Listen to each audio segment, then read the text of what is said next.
Assalamualaikum warahmatullahi wabarakatuh. Halo Sobat Pers, kembali lagi bersama kami di Kawan Hijrah. Kali ini kami akan menceritakan sebuah kisah yang cukup menarik yang berjudul Perang Fijar dan Hifdul Fudul. Mari kita dengarkan bersama-sama. Perang Fijar adalah perang yang terjadi antara kabilah Quraisy dan sekutu mereka dari Bani Kinanah melawan kabilah Qais dan Ailan. Perang ini meletus pada saat Rasulullah Shallallahu Alaihi Wasallam berusia 20 tahun. Harb bin Umayyah terpilih menjadi komandan perang membawahi kabilah Quraisy dan Kinanah secara umum karena faktor usia dan kedudukan. Perang pun meletus. Pada permulaan siang hari, kemenangan berada di pihak kabilah Qais terhadap Kinanah. Namun, pada pertengahan hari, keadaan terbalik. Justru kemenangan berpihak pada Kinanah. Perang ini dinamakan Perang Fijar karena dinodainya kesucian Asy-Syahrul Haram pada bulan tersebut. Dalam perang ini, Rasulullah Shallallahu Alaihi Wasallam ikut serta dan membantu paman-pamannya menyediakan panah buat mereka.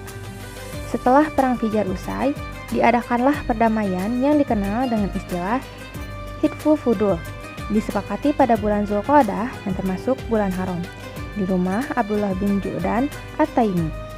Sebuah kabilah dari suku Quraisy ikut dalam perjanjian tersebut.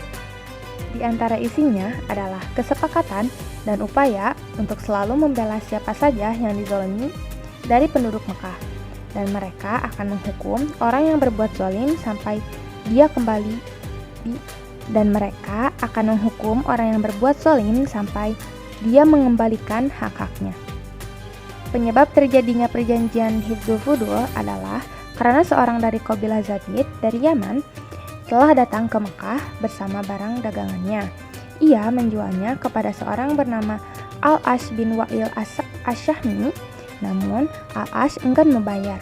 Akhirnya dilaporkanlah hal tersebut pada tokoh-tokoh Quraisy. Namun, tidak ada yang mau menolong pedagang tadi. Kemudian, ia naik ke Gunung Abi Qubais, sementara tokoh Quraisy masih berkumpul di tempat mereka selalu berkumpul. Dia berteriak supaya haknya yang terzolimi dikembalikan. Akhirnya, bangkitlah Az-Zubair bin Abdul Muthalib, lantas ia berkata, orang seperti itu tidak mungkin dibiarkan terzolimi.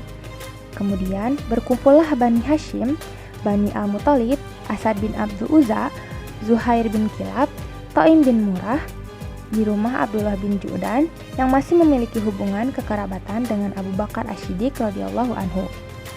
Mereka bersumpah dan berjanji atas nama Allah untuk bersatu padu bersama orang yang dianiaya tadi hingga haknya dikembalikan. Quraisy mendengar perjanjian itu, mereka lantas berkata, sungguh mereka telah masuk dalam sebuah perkara yang mulia. Mereka akhirnya menemui Al-Ash bin Wa'il, kemudian mengembalikannya kepada pemiliknya. Nabi Shallallahu Alaihi Wasallam telah menghadiri perjanjian itu. Mereka mengangkat panji-panji kebenaran dan menghancurkan simbol-simbol kezaliman. Kejadian itu adalah bagian dari kebanggaan bangsa Arab. Dari Abdullah bin Auf radhiyallahu anhu, Rasulullah Shallallahu Alaihi Wasallam pernah bersabda,